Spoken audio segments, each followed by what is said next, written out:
नमस्कार साथियों, स्वागत है आपका एक और नई जबरदस्त कहानी में। तो साथियों, कहानी यदि आपको अच्छी लगती है तो वीडियो को लाइक और चैनल को सब्सक्राइब करना बिल्कुल ना भूलें। तो चलिए शुरू करते हैं आज की इस बेहतरीन कहानी को। मेरा नाम पूनम है। मैं देखने में बहुत ही सुंदर थी, लेकिन मैं दुनिया की सबसे बदकिस्मत लड़की भी थी। अब आप कहोगे कि मैं खूबसूरत होते हुए भी अपने आप को बदकिस्मत क्यों कह रही हूँ, क्योंकि ऐसा कहा जाता है कि कभी कभी आपकी सुंदरता अर्थात आपकी खूबसूरती ही आपकी दुश्मन बन जाती है। मेरा भी कुछ ऐसा ही हाल था। मेरी जिंदगी में दुखों के अलावा कुछ भी नहीं है, और मेरा सबसे बड़ा दुख ये है कि मेरे मम्मी पापा इस दुनिया से उस वक्त चले गए थे जब मैं सिर्फ 8 साल की थी। मुझे नहीं पता कि उनको क्या हुआ था, लेकिन मुझे बताया गया था कि उनका एक्सीडेंट हुआ था और अब वो कभी वापस नहीं आएंगे। मुझे तो इस बात का एहसास तक नहीं था कि मेरे साथ क्या हुआ था, और न जाने लोग मुझे देखकर क्यों रो रहे थे। लेकिन कुछ बड़े होने पर पता चला कि वह मेरी जिंदगी का वो नुकसान था जो कभी पूरा नहीं हो सकता था। मम्मी पापा के जाने के बाद अंकल ने मुझे अपने साथ ले जाने को कहा, लेकिन मौसी जी नहीं मानी और उन्होंने सबको बोल दिया कि मेरी कोई संतान नहीं है, इसलिए मैं इसको ले जाऊंगी और इसका अच्छे से ख्याल रखूंगी। मगर अंकल बोले कि यह मेरे भाई की बेटी है, इस पर पहला हक मेरा है। लेकिन मौसी ने किसी की भी बात नहीं मानी और मुझे अपने साथ ले आई। उनकी वैसे भी कोई संतान नहीं थी और उन्होंने मुझे ही अपनी बेटी बना लिया। अंकल इस बात से बहुत गुस्सा हुए और उसके बाद वे ना तो कभी मुझसे मिलने आए और ना ही कभी उन्होंने मुझे फ़ोन किया। जब तक मौसी जिंदा रही उन्होंने मुझे बहुत प्यार दिया, मुझे बहुत समझाया कि तुम्हें एक मजबूत लड़की बनना है, क्योंकि तुम बहुत खूबसूरत हो। तुम्हारे सर पर पिता का साया भी नहीं है और तुम्हारा कोई भाई भी नहीं है, इसलिए तुम्हें बहुत ज़्यादा मजबूत होना है, सावधान रहना है। मैंने कहा, मौसा जी है ना, और आप मेरी मम्मी और मौसा जी मेरे पिता जैसे हैं। मगर मौसी बोली, कभी किसी पर भरोसा मत करना बेटी, क्योंकि पिता सिर्फ एक ही होता है और इसी तरह भाई भी एक ही होता है, वरना सारी दुनिया मतलबी और एहसान फरामोश होती है। हाँ, कभी कभी किस्मत अच्छी होती है तो कोई अच्छा मिल जाता है, लेकिन ऐसा बहुत ही कम होता है। इसलिए तुम्हें अपने आप को बहुत मजबूत बनाना है। मुझे अभी इनकी कोई भी बात समझ नहीं आती थी। हाँ, इतना मुझे पता था कि वह बहुत अच्छी थी। एक दिन मेरी मौसी ने मुझे बाजार से नए कपड़े दिला दिए, क्योंकि मैं अब बड़ी जो हो रही थी और मेरे पुराने कपड़े मुझे आने बंद हो गए थे। इस बात से मेरे मौसा को बहुत गुस्सा आया और उन्होंने मौसी से लड़ाई करना शुरू कर दिया और बोले कि इसको नए नए कपड़े और इतना खिलाती पिलाती हो, यह कल दूसरे घर चली जाएगी, लेकिन हमारे किसी काम नहीं आएगी। यह सुनकर मुझे बहुत दुख हुआ, क्योंकि यह सारी बातें अब मुझे समझ आना शुरू हो गई थी। मेरे मौसा मौसी को खूब ताने देते, उन्हें बांझ बोलते और कभी कभी तो मारते पीटते भी थे, जिस वजह से मौसी जी बहुत बीमार रहने लगी थी। और आखिरकार मौसा के तानों ने एक दिन मौसी जी की जिंदगी को ही ख़त्म कर दिया और उन्होंने मुझे अपने आखिरी वक्त में यहाँ से भाग जाने को भी बोला था। लेकिन मुझे उनकी ये बात समझ नहीं आई और मैं जाती भी तो कहाँ जाती। आखिर कुछ देर बाद मौसी जी इस मतलबी दुनिया को छोड़कर चली गई और मैं कहीं नहीं गई, क्योंकि मैं तो मौसा जी को अपना पिता समझती थी। अभी मौसी जी की मृत्यु को केवल 20 दिन ही हुए थे कि एक रात मेरे मौसा जी किसी व्यक्ति को घर ले आए, उसे बैठक में बैठाया और मुझसे बोले कि चाय बना दो और तैयार होकर चाय लेकर बैठक में लेकर चली आना। मैंने मौसा जी से बोला कि मैं उस व्यक्ति के पास क्यों जाऊं, तो वह चिल्लाते हुए बोले, क्योंकि उसने मुझे तेरी कीमत दी है। ये सुनकर मैं तो जैसे पागल सी हो गई। चाय की ट्रे मेरे हाथों से छूट गई और मैं बोली कि आपको शर्म नहीं आती, मैं आपकी बेटी जैसी हूँ और आप मुझे बेच रहे हो। वह बोलने लगे कि तू बेटी जैसी होगी, लेकिन बेटी नहीं है, अब जा यहाँ से दफा हो जा। सारी जिंदगी तेरी मौसी ने तुझे इतना खिलाया पिलाया है, अब तू भी वह कर्ज उतार दे। मैं अपने मौसा का ये दरिंदगी वाला चेहरा देखकर बहुत हैरान थी। मुझे अभी तक इस बात पर यकीन भी नहीं हो रहा था कि दुनिया में ऐसे भी लोग होते हैं। अब मुझे मौसी की वो भागने वाली बात याद आ रही थी जो उस वक्त मैं समझ नहीं पाई थी, और आज मैंने भागने की कोशिश भी की तो मौसा ने मुझे पकड़ लिया और जोर जोर से 2-3 थप्पड़ लगा दिए और बैठक में धकेल दिया, जहाँ से मेरी जिंदगी की बर्बादी शुरू हुई।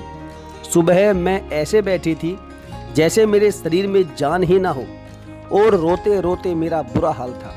उस व्यक्ति के जाने के बाद मेरा मौसा इंसान की शक्ल में भेड़िया था, भेड़िया। वह बोला कि रो मत, वह बहुत बड़ा आदमी है और तुम पास हो गई हो।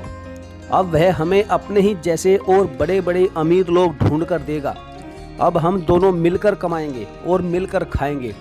मैंने कहा शर्म आनी चाहिए तुम्हें, और हाँ, भगवान ने तुम्हें शायद इसलिए संतान नहीं दी क्योंकि तुम एक इंसान नहीं बल्कि दरिंदे हो, दरिंदे। और अपनी औलाद के साथ भी तुम यही करते। काश मेरी मौसी जिंदा होती तो तुम्हें कच्चे को खा जाती, लेकिन उसको मेरी बातों से कोई फर्क नहीं पड़ा और बाहर से कमरे का ताला लगाकर बाहर चला गया और सारा दिन सारी रात मुझे उस कमरे में ही बंद रखता और धमकी देता कि अगर भागने की कोशिश की तो मुझसे बुरा कोई नहीं होगा। तेरा ऐसा हाल करूँगा जो तूने कभी सपने में भी नहीं सोचा होगा। अब मेरे साथ यह सब रोज़ होने लगा।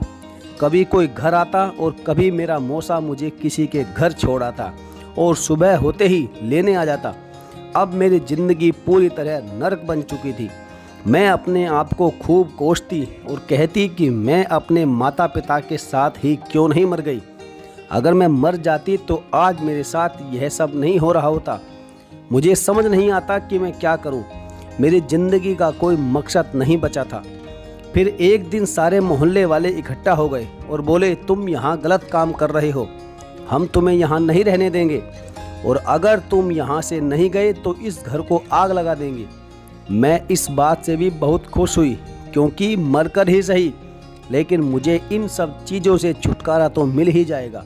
लेकिन ऐसा कुछ भी नहीं हुआ क्योंकि मेरे मौसा जी ने उन्हें बड़े बड़े लोगों से जान से मार देने की धमकी दिला दी और वे सब खामोश बैठ गए। मेरी उम्र सिर्फ 19 साल थी और मेरे साथ इतना कुछ हो गया था। अब तो मैं जैसे पत्थर की हो गई थी। ज़िंदगी कैसे गुजर रही थी इस बात का भी एहसास होना बंद हो गया था। जब लोग पैसे देते तो उसमें से मेरे मौसा मुझे कुछ पैसे दे दिया करते थे और मैं उन पैसों को एक डब्बे में डालकर अपने पर्स में रख लेती थी और सोचती कि मेरा भाग्य भी कितना ख़राब है। पहले माता पिता छोड़ गए और फिर मौसी, जिन्होंने मुझे इस मतलबी दुनिया से बचा कर रखा था, और उनके बाद मौसा ने मुझे बेचना शुरू कर दिया। क्या मैं सारी ज़िंदगी ऐसे ही खिलौना बनी रहूँगी और लोग मुझसे खेलते रहेंगे? एक दिन हम कहीं जा रहे थे कि मुझे एक औरत भीख मांगते दिखाई दी। उसके साथ 2 छोटे छोटे बच्चे भी थे। मैंने अपने डब्बे के सारे पैसे उसे दे दिए और सोचा कि शायद उसका ही कुछ भला हो जाए। वह भी मुझे दुआ देती हुई चली गई, लेकिन उसकी दुआ भी अब शायद मेरे क्या काम आती, क्योंकि मेरी ज़िंदगी तो अब पूरी तरह नर्क बन चुकी थी। पता नहीं मुझे किस बात की सज़ा मिल रही थी। मेरे मौसा जी इतने बड़े लालची इंसान हो गए थे कि उन्होंने अब मुझे एक सड़क पर भी खड़ा करना शुरू कर दिया था। बड़ी बड़ी कार आती, वह मुझे अपने साथ ले जाते और सुबह उसी जगह पर छोड़ देते। और रोज़ की तरह एक दिन वहाँ एक गाड़ी आकर रुकी। उसने मुझसे बोला कि मेरे साथ चलोगी। मुझे उसका चेहरा नहीं दिख रहा था। मैं जैसे ही कार में बैठी तो वो लगभग 30 साल का एक लड़का था। उसने मुझसे बोला कि मैं तुम्हें रहने को घर और खूब सारे पैसे दूंगा। मैं चौंक गई और बोली तुम कहीं नशे में तो नहीं हो? उसने कहा जी नहीं, मैं नशे में नहीं हूँ, बिल्कुल ठीक हूँ और मैं सच बोल रहा हूँ। तुम मेरे साथ चलो, तुम्हें खुद यकीन हो जाएगा जब तुम अपनी आंखों से देखोगी। फिर मैं उसके साथ चली गई। उसने मुझसे रास्ते में पूछा कि तुम यह काम क्यों करती हो। मैंने उसे अपने मौसा के बारे में सारी बात बताई कि वो एक दरिंदा है जो कि मुझसे यह सब ज़बरदस्ती करवाता है। उसने कहा तुम यह काम छोड़ दो, कोई और काम कर लो। मैंने हंसते हुए बोला यह कोई काम नहीं है, यह एक कलंक है जो कभी मिट नहीं सकता। अब यही मेरी ज़िंदगी है, कोई मुझे अपने घर की इज्जत तो बनाएगा नहीं और जहाँ भी मैं जाऊँगी लोग मुझे गंदी नज़रों से ही देखेंगे और अपने बाप का माल समझकर मुझ पर अपना हाथ साफ करने की कोशिश करेंगे। मेरी ज़िंदगी नरक बन चुकी है जो अब कभी बदल नहीं सकती। अब यह मेरी मृत्यु के बाद ही खत्म होगा। हम इसके घर आ गए और मैंने मजाक मजाक में बोला कि क्या यह वही घर है जो तुम मुझे दोगे? उसने कहा हाँ, मगर इतनी आसानी से नहीं मिलेगा। फिर मैं बोली कि तुमने ज़रूर कोई नशा कर रखा है क्योंकि वो घर बहुत ज़्यादा खूबसूरत और बड़ा था। उसने कहा अंदर चलो और मुझे एक हॉल में बैठा दिया और बोला कुछ खाओगी? मुझे इसकी बातों पर गुस्सा भी आ रहा था क्योंकि मुझे इतनी इज्जत की आदत नहीं थी। मैंने कहा हाँ भूख लगी है और थोड़ी ही देर बाद नौकरों ने टेबल पर खाना लगा दिया। हमने साथ बैठकर खाना खाया और फिर वह बोला देखो मैं झूठ नहीं बोल रहा हूँ, यह घर भी तुम्हारा हो जाएगा और जितना तुम कहोगी उतना पैसा भी तुम्हें मिल जाएगा और तुम्हें दोबारा अपने उस मौसा के पास भी नहीं जाना पड़ेगा जो तुमसे यह सब ज़बरदस्ती करवाता है। मैंने उससे कहा तुम ऐसा क्यों करोगे? क्या मैं तुम्हें इतनी पसंद आ गई कि तुम मुझसे शादी करके मुझे अपने साथ रखोगे? यह कहकर मैं हंसने लगी क्योंकि मुझे अभी भी उसकी बात झूठ ही लग रही थी। लेकिन उसने बोला ऐसा ही कुछ समझ लो, मगर शादी मैं नहीं कोई और करेगा क्योंकि मेरी तो शादी हो चुकी है। मुझे अब गुस्सा आ गया और मैं बोली कि मेरा वक्त बर्बाद मत करो, मुझे यह फालतू की बात मत बताओ। उसने कहा कि तुम्हें आज रात यहीं रहना होगा और मैंने तुम्हें इसकी पूरी कीमत भी दी है। अब मुझे जो करना है मैं करूँगा। अब तुम चुपचाप जाकर कमरे में सो जाओ, सुबह बात करेंगे। मुझे डर तो किसी भी बात का नहीं था क्योंकि जो इंसान पहले ही अपना सब कुछ गंवा चुका हो उसका कोई क्या ही बिगाड़ सकता है। और मैं बेफिक्र होकर सो गई। सुबह हुई और उसने मुझे बताया कि तुम्हें जिससे शादी करनी है आओ तुम्हें उससे मिलवाता हूँ, यह घर उसी का है, मेरा घर तो दूसरा है। उससे शादी करके तुम इस घर की मालकिन बन जाओगी और मैं तुम्हें बहुत पैसे दूंगा। और वह मुझे दूसरी मंजिल पर ले आया और कहा कि तुम्हें सोच समझकर फैसला लेना होगा क्योंकि ये भी तुम्हारे लिए आसान नहीं होगा, मगर हाँ तुम्हारी उस जिंदगी से तो अच्छा ही होगा जो तुम अभी जी रही हो। और अपने मौसा की टेंशन मत लेना और उनसे डरना भी मत। अगर वह कुछ करेंगे भी तो मैं खुद उनका मुंह बंद कर दूंगा। मुझे किसी भी बात से कोई डर नहीं लग रहा था क्योंकि एक औरत के लिए उसकी इज्जत ही सबसे प्यारी होती है और वह तो न जाने कितनी ही बार बिक चुकी थी, इसलिए मुझे किसी बात का कोई डर नहीं था। उसने ऊपर आकर एक कमरे का गेट खोला और हम दोनों अंदर कमरे में गए, लेकिन हमारे सामने कोई नहीं था। इतने में ही एक व्यक्ति दरवाजे के पीछे से निकला और जोर से चिल्लाया। उसने हमें एक छोटे बच्चे की तरह डरा दिया और हंसने लगा। फिर वो मुझे देखकर कहीं खो सा गया और अचानक बोला यह है मेरी पत्नी? तो दूसरे व्यक्ति ने हाँ में सर हिला दिया। मैंने जब उसको गौर से देखा तो उसकी उम्र लगभग मुश्किल से 20 या 22 साल होगी, लेकिन वो बच्चों की तरह कर रहा था।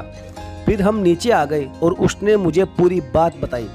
बोला कि ये मेरा छोटा भाई मनीष है, यह अपने कॉलेज में किसी लड़की से प्यार करता था, उसने इसको धोखा दिया और किसी और के साथ शादी कर ली और इसे जब इस बात का मालूम चला तो इसने अपने आप को जान से मारने की कोशिश की और छत से कूद गया, लेकिन भगवान की कृपा से ये बच गया और इसके सिर पर गंभीर चोट लगने की वजह से इसकी ऐसी हालत हो गई। मगर डॉक्टर्स ने कहा है कि ये जल्दी ठीक हो सकता है अगर कोई इसे हमेशा खुश रखे।